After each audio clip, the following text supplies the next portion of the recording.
Sehingga kalau kita yakin sama Allah, sebesar apa keyakinan kita, sebesar itu juga pertolongan Allah dalam hidup kita.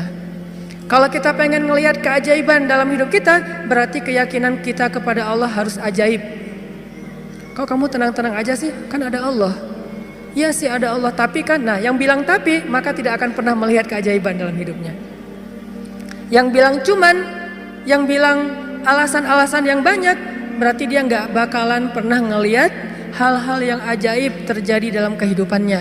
Kalau dia pengen ngelihat hal yang ajaib, dia nggak boleh bilang tapi, dia cukup bilang hasbiyallah.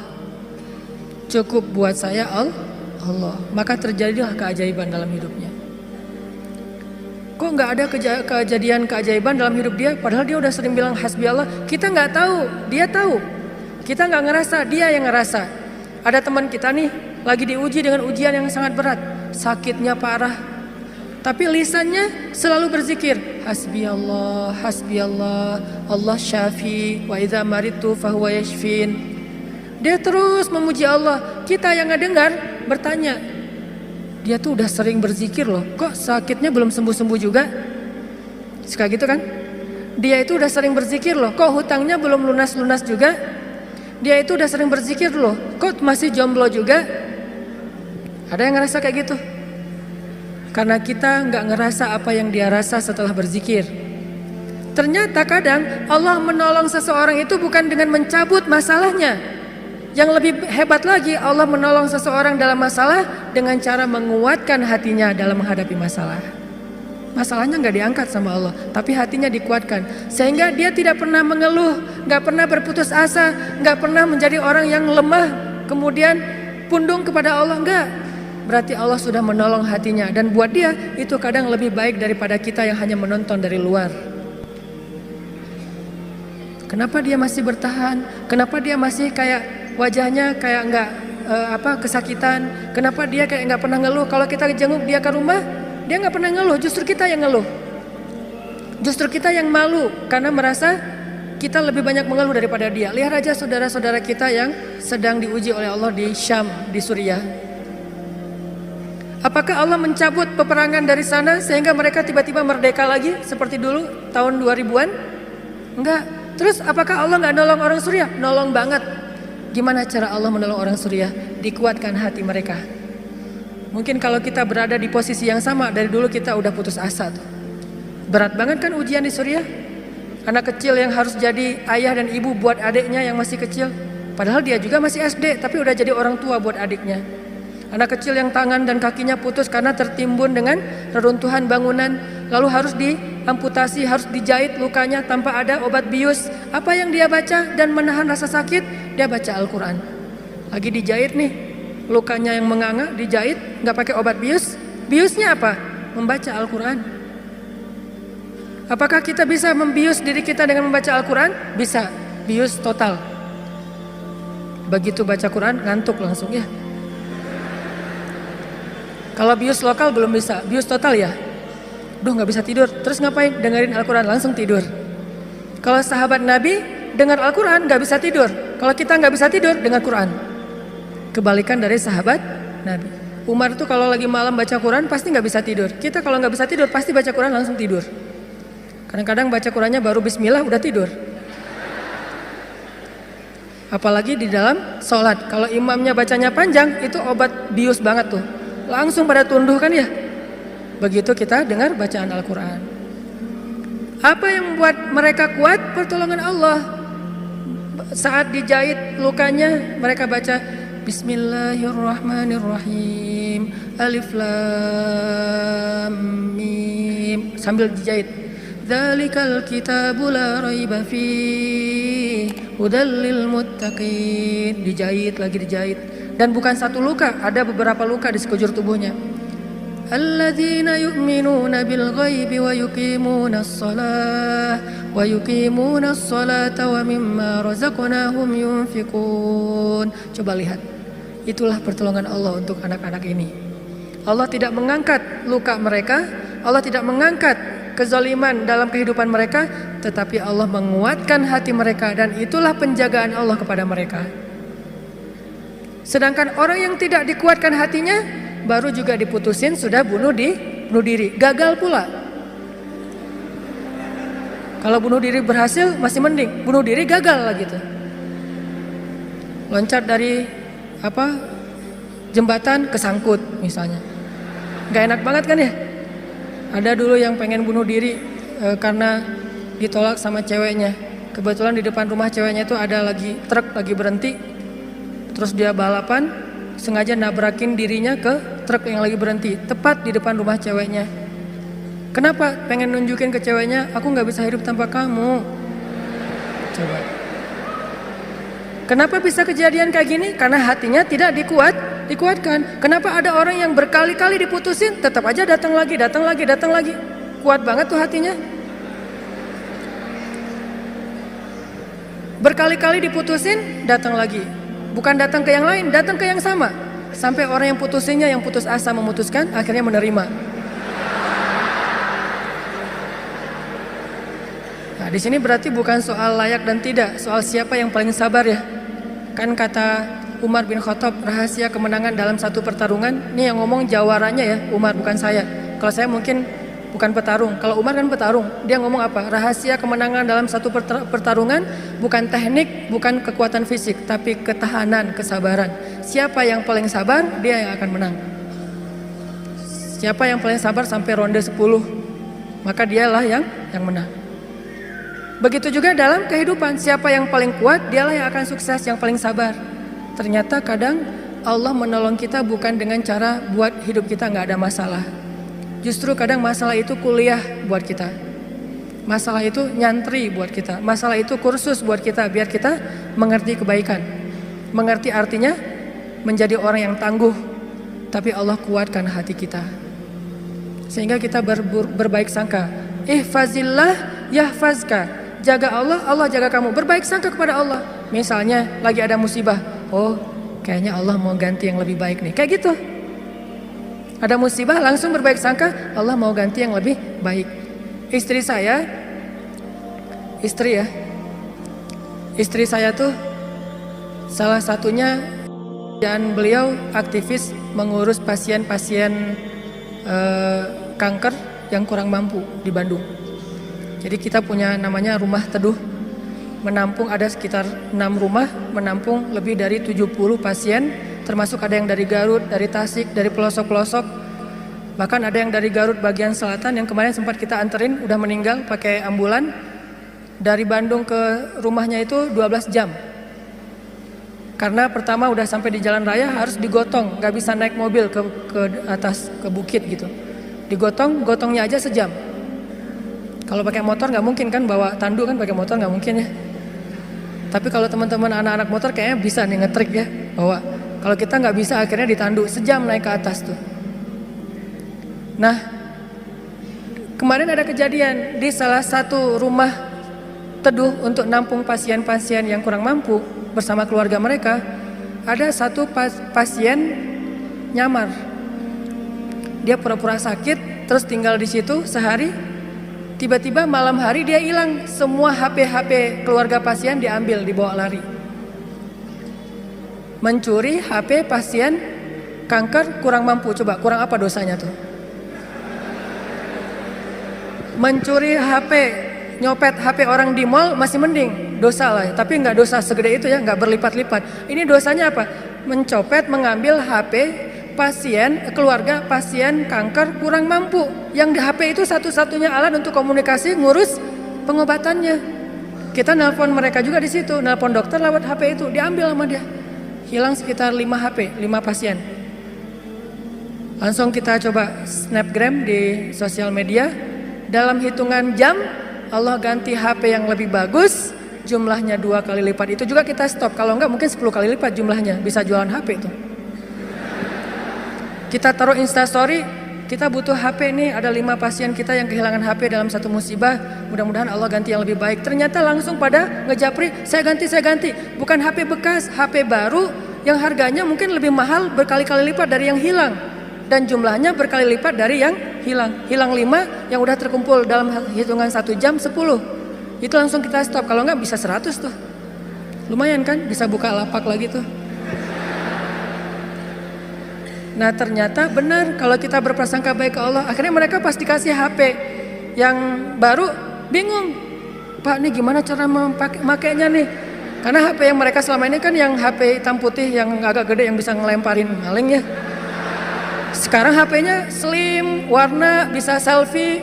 Mudah-mudahan sih nggak sibuk selfie ya. Nah alhamdulillah dikasih yang lebih baik. Coba berprasangka aja sama Allah. Dan itu mudah banget bagi Allah.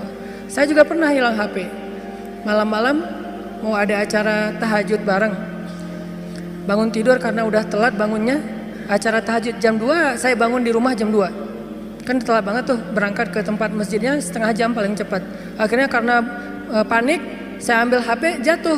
Pas jatuhnya itu bagian layarnya langsung pecah, gak bisa lagi dipakai digit. Wah HP saya hilang, langsung doa, Allahumma ajurni fi musibati wa akhluf li khairam minha. Ya Allah, beri saya pahala dalam musibah saya, beri saya ganti yang lebih baik darinya. Waktu itu HP saya HP harga 2 juta. Paginya jam 10 pagi Allah ganti dengan Samsung Note 5 yang waktu itu harganya masih 10 juta. Coba langsung cash langsung dikasih sama Allah. Gimana caranya? Allah yang punya cara. Dan kita nggak harus tahu caranya karena ayatnya juga wa yarzuqhu min haitsu la yahtasib. Dari jalan yang Allah yang kalian tuh nggak pernah duga. Prasangka baik sama Allah. Ditolak, oh berarti akan diberikan yang lebih baik dari ini. Ditolak lagi, oh berarti lebih baik lagi. Cari lagi yang lebih baik, ditolak lagi. Makanya nyari yang terbaik. Begitu ditolak, Allah berarti akan menggantikan yang lebih baik dari dia. Itu ada cewek, Masya Allah, berhijab, hafal Al-Quran, juz 30. Lancar. Ini kayaknya tipe saya banget nih. Jadi saya gak perlu repot-repot ngajarin Al-Quran ke anak saya. Udah ada mamanya. Ini kayaknya cewek yang setia, keibuan. Kayaknya dia gak senang keluar, lebih senang di rumah. Pas banget dengan tipe kita misalnya. Ternyata pas datang ditolak. Maaf saya udah tunangan. Lagi-lagi kayak gitu ya. Gak survei dulu sih, langsung datang aja. Karena gak ada surveinya, datang ditolak.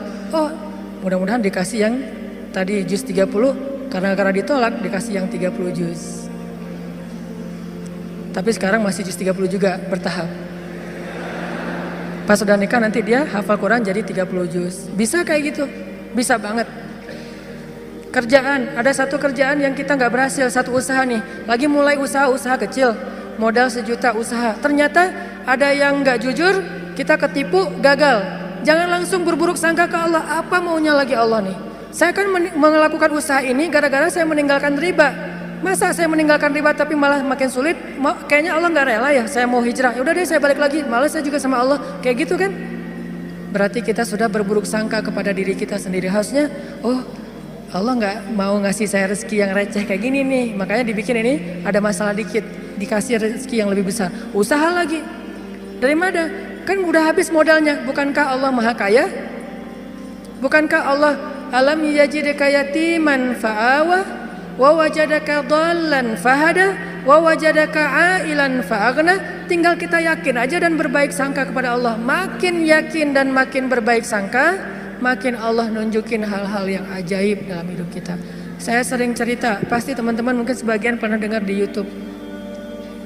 Gimana saya ngebuktiin kebesaran Allah dengan sedikit mengambil resiko gambling, yaitu berangkat ke luar negeri gak punya modal sama sekali. Gak bawa duit, 1 rupiah pun gak bawa, berangkat ke luar negeri. Terus apa keyakinan saya? Baik sangka kepada Allahnya. Saya cuma berbaik sangka waktu itu Allah di Indonesia sama Allah di Mesir itu sama. Beda gak Allah di Indonesia dengan di Mesir? Sama kan ya? Terus yang ngasih makan kita di Indonesia? Allah. Berarti yang ngasih makan kita di Mesir? Allah juga. Ya udah, berarti gak ada masalah. Orang yang ngasih makannya sama. Kecuali yang ngasih makannya beda. Di Indonesia yang ngasih makan ayah, berarti di Mesir harus cari ayah mertua. Ayah bukan pemberi makan, tetapi ayah yang dengan lewat dialah Allah memberi kita makan. Tapi punya cara yang lain, Allah lah pemberi makan. Akhirnya saya berangkat. Allah di Indonesia dengan Allah di Mesir sama. Apakah Allah akan mengecewakan hambanya yang berbaik sangka? Enggak, ternyata terbukti banget teman-teman. Saya malah merasa sangat diperlakukan dengan istimewa oleh Allah sepanjang perjalanan sampai pulang lagi ke Indonesia. Gak kelaparan sama sekali. Ikhtiar.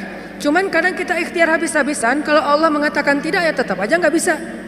Ada juga orang yang ikhtiarnya biasa-biasa aja, Allah bilang ya, dapatnya lebih dari apa yang dia ikhtiarkan. Saya jual bakso, jual doang, yang masak teman, karena saya nggak bisa masak. Saya bilang ke teman, lo masakin bakso, nanti biar gua yang jual. Nanti bagi 2, lo 30%, saya 70%. Oh ya boleh, dia masak, terus saya jualan bakso ke warga Indonesia yang ada di Mesir. Plus warga Malaysia, karena Malaysia lebih banyak daripada Indonesia. Indonesia sekitar 3.000, Indonesia sekitar 6.000, Malaysia sekitar 12.000. 2 kali lipat jumlah mahasiswa Malaysia. Jualan. Lagian kalau orang Malaysia mungkin karena nggak terbiasa makan bakso, nggak bisa ngebedain bakso enak dan nggak enak ya. Jadi lebih aman nih. Jangan jual bakso ke orang Bandung, ketahuan banget nggak enaknya. Karena orang Jawa Barat kan banyak jual bakso tuh. Wah ini nggak kayak bakso di tempat saya, jual bakso ke mereka. Dan saya ngasih jumlah pentol baksonya tergantung mood. Kalau orangnya kayaknya nyaman nih, enakan nih, kasih banyak. Kalau orangnya nyebelin, kasih aja 2, cukup lah. Datang wajahnya cemberut gitu, mau apa? Beli bakso. Oh ya, 2 kasih aja. Terus temennya, Mas, iya, mau apa? Mau beli bakso? Boleh? Oh boleh. Oh, kasih 10. Akhirnya pas makan berdua, ngeliat sebelah, kok beda? Beda amalan. Rugi kah? Nggak rugi, untung juga gede. Bakso, catering, jual dolar keliling. Terus pokoknya ada adik-adik kelas baru datang langsung dipalakin. Dolarnya sini. Langsung kasih dengan pon Mesir. Dolar. Dalam sehari bisa dapat 1.000 dolar, lumayan. Sampai akhirnya setelah saya berangkat ke Mesir, justru nafkah keluarga saya lebih lancar daripada saya di Indonesia. Buktinya apa? Adik-adik itu sekolah saya biayain, kirim dari Mesir. Dari mulai dia SD, SMP, SMA dibiayain. Terus ibu saya nanya ke ibu, Mak, kan di Aceh, Mak butuh apa di rumah? Kalau abang ada duit lebih, Mak pengen beli kulkas. Karena seumur-umur saya, kita belum pernah punya kulkas sendiri, rumah juga ngontrak. Kalau Ramadan itu ngambil es dari rumah tetangga. Nah ini mau Ramadan nih, pengen punya kulkas sendiri. Oh boleh Mak, berapa aja lah. Yang 5 juta juga gak apa-apa kata Mak. Kemahalan. Akhirnya saya kirim 1,5 juta beli kulkas yang 1 pintu, yang kecil. Bahagia. Mak butuh apa lagi? Ya ini adik-adik baju lebaran belum dibeli, kirim baju lebaran. Mak butuh apa lagi? Ini uang kontrakan bulan ini belum bayar, kirim. Ternyata benar kalau kita berbaik sangka ke Allah sekali, Allah akan ngebalasnya minimal 10 kali. Sampai menikah di sana, punya anak di sana, pulang ke Indonesia. Saya sering gambling dengan cara berbaik sangka kepada Allah. Tapi jangan gambling sesuatu yang Allah gak janjikan ya. Saya berbaik sangka ke Allah, berdiri aja di rel kereta, pasti gak akan ditabrak lah. Allah gak pernah bilang siapa yang berdiri di rel kereta akan aku tolong dan tidak akan ditabrak. Gak ada janji Allah kayak gitu, ada gitu ayatnya. Coba gambling ke yang ada ayatnya. Siapa yang bertakwa pasti akan aku kasih jalan keluar. Siapa yang bersabar pasti aku berikan pertolongan. Siapa yang sholat pasti aku akan membantu dia. Yang Allah udah janjiin, maka gamblinglah dengan hal itu. Ambillah resiko dengan janji-janji itu. Tapi kalau Allah nggak ngejanjiin apa-apa, jangan ambil resiko. Karena Allah juga nggak punya perjanjian. Siapa yang loncat dari tower pasti akan selamat. Nggak ada ayatnya, nggak ada hadisnya. Siapa yang minum racun nggak apa-apa. Karena dia minum racunnya ikhlas. Nggak ada minum racun ikhlas. Ini teman-teman, berbaik sangka kepada Allah, maka kita nggak bakalan kecewa. Ada masalah apa aja, balikin lagi ke Allah. Oh ini kayaknya Allah pengen ngasih kebaikan. Yang baik-baik aja yang dipikirin tentang Allah. Begitu sekali kita berburuk sangka ke Allah, sekali itu kita telah memberikan kesempatan buat diri kita untuk celaka atau mendapatkan kerugian. Aku tergantung prasangka hambaku kepadaku. Makanya cerita yang paling populer yang kita baca di Al-Quran itu ketika Nabi hijrah ke Madinah. Apakah perjalanan hijrah Nabi mudah? Enggak. Jadi kalau kita ngerasa perjalanan hijrah kita itu enggak mudah, berarti kita juga ngerasain apa yang dirasakan Nabi Muhammad SAW. Bukan kita doang yang susah dalam hijrah. Nabi juga susah, padahal Nabi lebih dekat ke Allah daripada kita. Yang mudah itu siapa? Umar. Itu hijrah yang paling mudah. Sebelum hijrah, posting dulu. Besok mau hijrah, hari ini posting. Captionnya apa? Wahai orang-orang Quraisy, ketahuilah bahwa saya besok bakalan hijrah. Siapa yang pengen istrinya jadi janda, anaknya jadi yatim, tunggu saya di balik bukit itu. Langsung share location, bukit yang mana. Umar tuh yang posting dulu. Gak ada yang berani nge-like coba. Sepi aja tuh postingan Umar yang paling sepi itu. Gak ada yang berani nge-like, gak ada yang berani komen. Diem aja, anteng. Besoknya Umar hijrah. Ada nggak yang berani nungguin Umar di luar kota? Nggak ada. Yang berani mencegat Umar? Nggak ada. Karena mencegat Umar sama aja dengan bunuh diri. Ada dua orang yang nggak berani dicegat di Quraisy itu, Umar sama Hamzah. Sedangkan Rasul dan Abu Bakar orang yang dianggap lemah. Walaupun sebetulnya Nabi kuat, cuman nggak pernah bertarung, nggak pernah mukul orang sehingga nggak ditakuti. Kalau adu kekuatan pasti Nabi itu paling kuat, cuma kan nggak pernah mukulin orang, sehingga dianggap ini mah orang nggak menakutkan. Kalau Umar kan sering mukul orang, bukan sering, hobi itu. Sebelum hijrah, hobi mukul orang. Sama kayak Nabi Musa, hobi noel orang, noel aja mati. Lo apaan sih? Mati. Kan orang Kipti kan ditoel sama Nabi Musa, belum diapa-apain, baru ditakol dikit lah, udah mati. Ini Umar. Paling gampang hijrah itu Umar, sedangkan Nabi sendiri yang lebih soleh daripada Umar, susah hijrahnya. Harus sembunyi-sembunyi, harus diam-diam, harus ngambil arah yang berlawanan dari kota Madinah. Kota Madinah ke sebelah sini, Nabi malah perginya ke sebelah sini. Bukan mendekat, malah menjauh dari Madinah. Terus masuk ke dalam sebuah lubang, bukan goa, lubang. Lubang kecil namanya di atas Jabal Sur, sehingga disebut dengan Gua Sur. Sembunyi berdua sama Abu Bakar di situ nyumput. Ketahuan juga tuh takdir Allah. Kenapa Allah nggak buat orang-orang menjauh biar Abu Bakar dengan Rasulullah itu enak di dalam tempat itu, nggak ada yang ganggu. Sengaja Allah bikin skenarionya kayak gitu. Untuk apa? Untuk tunjukkan bahwa Allah Maha Kuasa. Buat orang yang beriman itu nggak ngaruh. Mau kayak gimana juga sulitnya nggak ngaruh. Yang penting Allah ridho. Itu aja yang penting. Yang penting Allah bersama kita. Cuma itu yang penting. Sehingga akhirnya ketika orang-orang berada tepat di mulut gua, itu jarak Nabi sama musuhnya itu cuma hitungan jengkal loh. Setengah lutut mereka, setengah kaki mereka itu udah kelihatan sama Nabi kayak gini nih. Tepat di depan Nabi.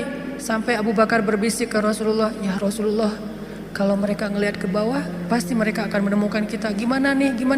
Abu Bakar yang khawatir. Abu Bakar yang takut. Bukan takut dan khawatir terhadap keselamatan dirinya, tapi khawatir terhadap keselamatan kekasihnya Rasulullah SAW. Saking sayangnya Abu Bakar kepada Rasul. "Ya Rasulullah, gimana nih? Apa kata Rasulullah? "Ya Abu Bakar." Lembut Nabi ngomongnya. "Ya Abu Bakar, ma dhannuka bisnain? Allahu salisuhuma." Ya Abu Bakar, kenapa kamu mikir kita berdua doang? Bukankah Allah yang ketiga?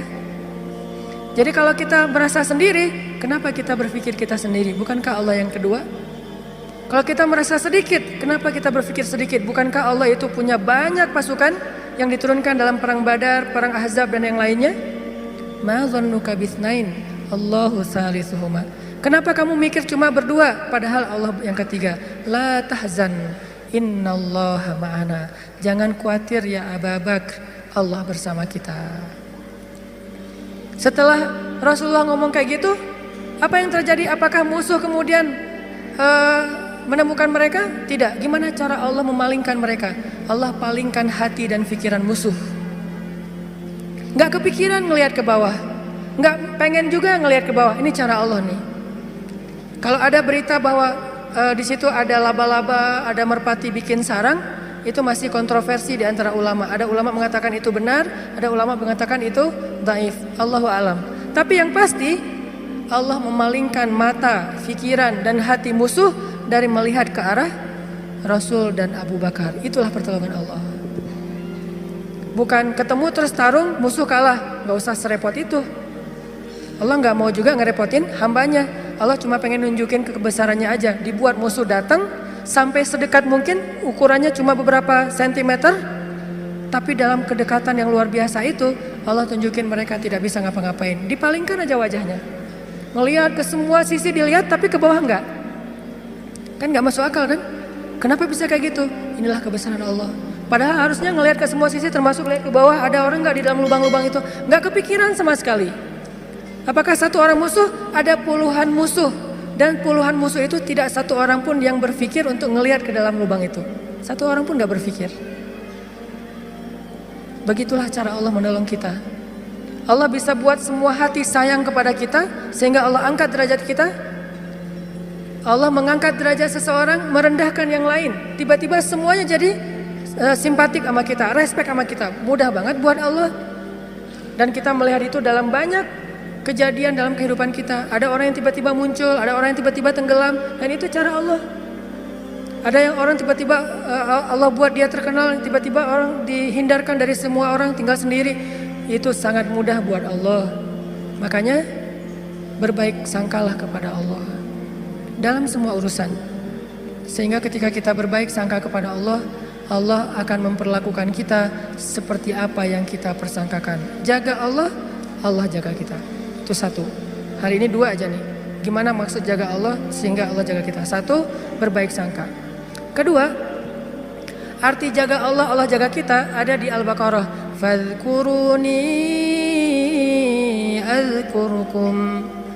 Ingatlah Allah ketika kita senang, nanti Allah ingat kita ketika kita susah. Itu ayatnya. Walaupun terjemahannya nggak sejelas itu. Terjemahannya ingat aku ingat kamu. Tapi tafsirnya maksudnya ingat aku ketika kamu lagi senang, ketika kamu lagi lapang, ketika kamu merasa nggak butuh. Nanti aku akan ingat kamu ketika kamu lagi susah, lagi sempit, lagi butuh. Fadhkuruni adzkurkum. Jangan cuma ingat Allah pas kita butuh. Sehingga nanti Allah baru akan ingat kita di kebutuhan berikutnya. Karena Allah membalas perbuatan kita, bukan langsung waktu itu. Jadi kalau kita mau ditolong ketika susah, jadilah orang yang selalu mengingat Allah ketika kita senang. Lagi nggak ada masalah nih, tetap ingat Allah. Gimana ingat Allah ketika kita lagi senang? Bersyukur. Ketika dapat nikmat, alhamdulillah ini nikmat dari Allah. Diingat, Allahnya tuh dimention terus, di tag terus. Sehingga ketika nanti kita kekurangan, Allah akan bilang, itu hambaku lagi kekurangan, aku bantu deh. Karena ketika aku kasih dia nikmat, dia ingat aku. Begitu dia punya masalah, aku akan ingat dia. Apa contohnya? Contohnya, ada seorang laki-laki, ini cerita Nabi nih, hadis. Tapi hadisnya dalam bentuk cerita. Ada seorang laki-laki lagi musafir di zaman sebelum zaman Nabi, mungkin di zaman Nabi Isa atau zaman Nabi sebelumnya, tidak disebutkan. Yang jelas umat terdahulu, Bani Israel. Ada seorang laki-laki lagi jalan, di tengah jalan dia ngelihat ada segumpal awan yang bentuknya aneh. Awan ini awan yang sangat gelap, warnanya abu pekat, benar-benar mau hujan deras, tapi ukurannya nggak besar, ukurannya seukuran satu petak sawah doang gitu. Dia perhatiin nih awan kok aneh, yang lain cerah, tiba-tiba ada satu awan kayak gitu. Gak lama dia memperhatikan, terdengar suara dari langit berbicara kepada awan, dan dia dengar suara itu. Apa kata-kata dari langit? Ya ghamam, iski mazra'ata fulan bin fulan. Wahai awan, turunkanlah hujanmu ke sawah fulan bin fulan. Fulan bin fulan ini disebutkan namanya. Wahai awan, turunkanlah airmu ke sawahnya fulan bin fulan. Setelah suara ini berbunyi, awan itu pun berarak, dibawa oleh angin. Berarak, laki-laki ini memperhatikan dan ngikutin. Kan tadi dia penasaran kan, dia kepoin mau kemana nih awan, ikutin tuh awan. Terus setelah sekian lama dia ikutin, awan itu pun berhenti di atas sebuah petak sawah, di antara banyak petak sawah. Jadi ada persawahan, awan itu berhenti di salah satu petak sawah. Tiba-tiba turun hujan lokal. Cuman di petak sawah itu aja, yang lain tetap kering, yang itu basah. Ini di tengah musim kemarau, ada awan yang turun hujannya cuma di satu petak sawah.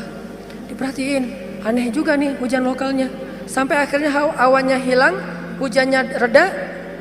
Setelah itu muncul seorang laki-laki dari petani yang datang ke sawah itu berteriak Allahu Akbar, Allahu Akbar. Alhamdulillah, alhamdulillah. Kemudian laki-laki musafir ini pun mendekat. Dia tanya, Pak, ini sawah punya siapa? Kata laki-laki itu, punya saya. Alhamdulillah Allah kasih air. Terus laki-laki ini bertanya, Bapak namanya siapa? Dia sebutkan namanya seperti nama yang didengar tadi di langit. Berilah air ke dalam sawah Fulan bin Fulan. Nama saya Fulan bin Fulan. Masya Allah, ternyata orang inilah yang dimention dari langit tadi itu kepada awan. Terus musafir ini bertanya, Pak, dia cerita kejadiannya. Tadi saya ngelihat awan, mendengar suara dari langit, lalu awan itu mengundurkan hujan hanya di petak sawah Bapak. Apa yang Bapak lakukan sehingga Allah mengistimewakan Bapak? Kenapa Allah memberikan air hanya ke sawah Bapak sementara yang lain tetap gersang? Apa yang Bapak lakukan? Kata laki-laki ini, kalau saya habis panen, dapat nikmat nih, panen raya. Kalau saya lagi panen, saya selalu membagi harta saya menjadi 3 bagian. 1 bagian saya berikan kepada fakir miskin sebagai bentuk syukur. Ingat Allah berarti. 1 bagian lagi saya berikan kepada keluarga saya sebagai kewajiban, nafkah. Dan 1 bagian lagi saya jadikan sebagai modal untuk membeli benih-benih berikutnya. Diputar lagi tuh uang. Ternyata Allah ridho dengan apa yang dia lakukan. Dialah orang yang ketika senang ingat Allah, gak lupa sama Allah. Sehingga ketika dia susah, musim kemarau, musim kering, gak ada hujan, Allah ingat dia. Begitulah Nabi berkisah tentang laki-laki ini. Tentang bab syukur di dalam banyak cerita-cerita ulama. Berarti maksud dari menjaga Allah, Allah jaga kita adalah bersyukur kepada Allah. Ingat Allah ketika kita senang, ketika kita sehat. Nanti Allah juga akan ingat kita ketika kita susah, ketika kita sakit. Minimal ingatnya dalam bentuk Alhamdulillah, ini anugerah dari Allah. Alhamdulillah, ini karunia dari Allah. Jangan lupa. Sehingga kalau kita dapat nikmat, jangan bangga diri dulu, jangan besar kepala dulu, tapi mention Allah dulu. Alhamdulillah, ini nikmat dari Allah. Sehingga nanti kalau kita butuh Allah, Allah akan ingat kita. Dan itu berlaku dalam semua masalah kehidupan kita. Satu cerita lagi, gimana Allah ingat hambanya yang ketika normal ingat Allah. Cerita yang populer tentang 3 orang yang terkurung di dalam gua. Gimana mereka bisa selamat? Lagi jalan touring, tiba-tiba badai, masuk ke dalam gua berlindung. Karena badai akhirnya terkurunglah di dalam gua. Lagi touring tuh. Bahkan mungkin motornya ketinggalan di luar. Karena tadi pas buru-buru ya masuk ke dalam gua, motornya ditaruh di luar, terus mereka longsor. Gimana 3 orang ini bisa selamat dari kurungan gua? Dengan berdoa, ya Allah dulu saya kayak gini. 1, berbakti kepada ibu. 2, tidak menzolimi pekerja. Yang 3, meninggalkan zina gara-gara takut kepada Allah. Artinya dulu pernah berbuat baik ketika dalam keadaan normal, beramal solih. Nanti ketika mereka susah, amal soleh mereka dulu itulah yang akan menjadi wasilah Allah menolong mereka. Jadi jangan beramal soleh, rajin sholat, rajin ke masjid, rajin tilawah pas lagi ada masalah doang. Justru pas lagi normal kayak gini nih, kelihatan ikhlasnya. Kalau lagi ada masalah kan ada maunya tuh, bukan ikhlas ya. Walaupun Allah menghargai, tetap itu kebaikan, gak akan disia-siakan. Cuman mau lebih keren, jangan pas lagi ada masalah doang. Pas lagi normal, kayak lagi gak merasa butuh sama Allah, tetap rajin ke masjid, tetap sholat tepat waktu, tetap mengingat Allah, tetap membaca Al-Quran, tetap membantu orang lain, tetap berbakti kepada orang tua. Sehingga kalau kita ingat Allah ketika kita lagi normal, lagi susah, lagi suka, lagi lapang, nanti Allah Subhanahu wa Ta'ala akan mengingat kita ketika kita lagi susah dan lagi sempit. Itulah yang terjadi dalam banyak kisah-kisah yang diceritakan oleh Nabi. Mudah-mudahan ini bisa jadi booster buat kita teman-teman. Kesimpulannya